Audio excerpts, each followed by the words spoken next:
Quando eu vim para Brasília em 1972, 2 de outubro de 1972, eu fui assumir a cirurgia plástica no Hospital das Forças Armadas. Lá, eu que tinha um interesse muito especial nas doenças das mamas, isso é uma questão pessoal, comecei a pesquisar e a trabalhar nos casos de doenças das mamas que chegavam ao Hospital das Forças Armadas.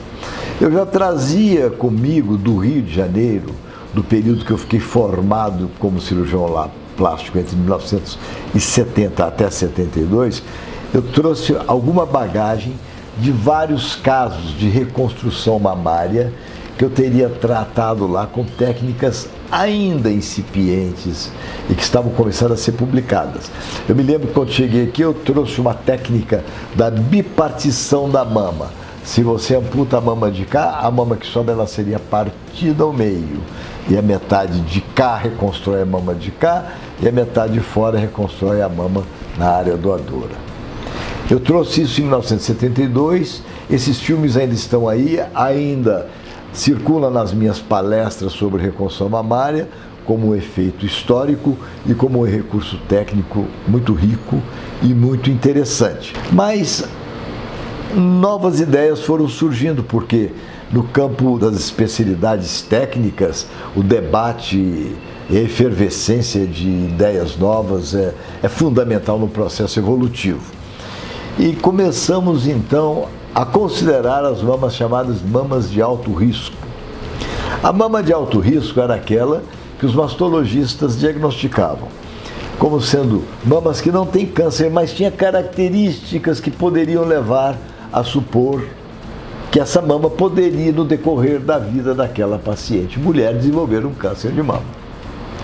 Isto era, pacientes que não tinham tido filhos, pacientes que tinham microcalcificações detectáveis nos anos 70, nas mamografias ainda extremamente rudimentares, e pacientes que tinham na família história de gente que já tinha tido câncer de mama. Esses 3 fatores constituíam um paciente chamado paciente de alto risco. Aí começamos a pensar na hipótese, começamos nós, cirurgião plástico, apoiando os mastologistas, de esvaziarmos as mamas dos pacientes de alto risco. Ora, se nós tiramos toda a glândula mamária de um paciente que tem chance de desenvolver um câncer, nós vamos tratar preventivamente ou vamos fazer a prevenção do câncer naquele paciente. Não existiam técnicas ainda para fazer isso. Mas no Hospital das Forças Armadas, em 1974, eu, baseado com a experiência que tinha anterior, pregressa, em reconstruções mamárias e com a formação de Ivo Pitangui nas técnicas de reduções mamárias, fui desenvolvendo, juntamente com o Dr. José Antônio Ribeiro Filho, que é um mastologista da época, que se tornou logo depois presidente da Sociedade Brasileira de Mastologia. Ele e eu fomos fundadores da Sociedade Brasileira de Mastologia, nós somos membros fundadores, hoje sou membro benemérito dessa sociedade.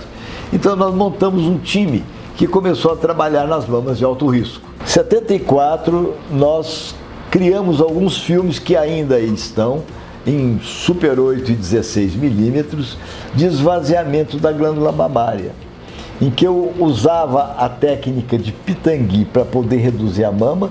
Eu reduzia ao máximo a mama, tirava toda a glândula mamária e colocava ali uma prótese de silicone, que era também um lançamento relativamente recente, tinha sido lançado no final dos anos 60. Ora, combinamos essa contribuição da engenharia à medicina, que foi a fabricação das próteses de silicone, e combinamos então a ousadia dos cirurgiões mastologistas e plásticos tentando encontrar um caminho de tratamento preventivo da mama.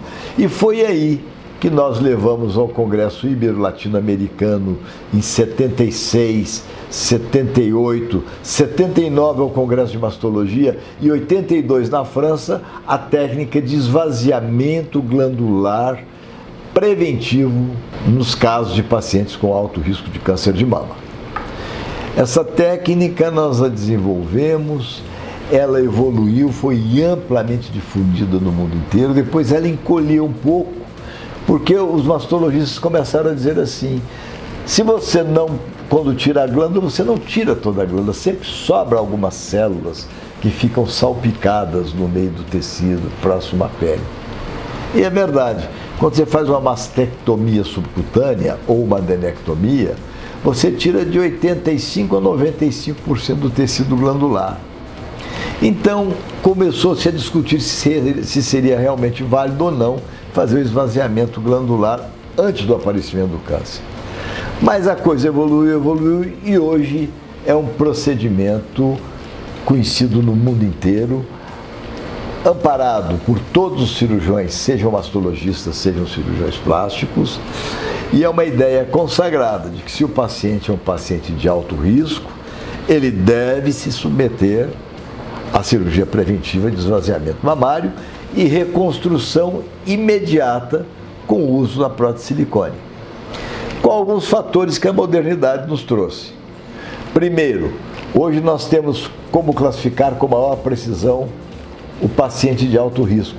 São os pacientes que têm alteração de um determinado gene que diz com quase certeza de que ele vai desenvolver um câncer de mama. Então, os fatores que tinha antes, da paciente que não tinha tido filhos, da paciente que tinha outros casos de câncer na família, que tinha microcalcificações, além desses aspectos, as microcalcificações já classificadas com maior rigor pelo exame de imagem perfeito, somou-se então o exame genético, em que você estuda o cromossoma do paciente. Ora, se você junta esses aspectos e vê que o paciente tem grandes chances de ter um câncer, realmente então tem-se que esvaziar a mama e reconstruir.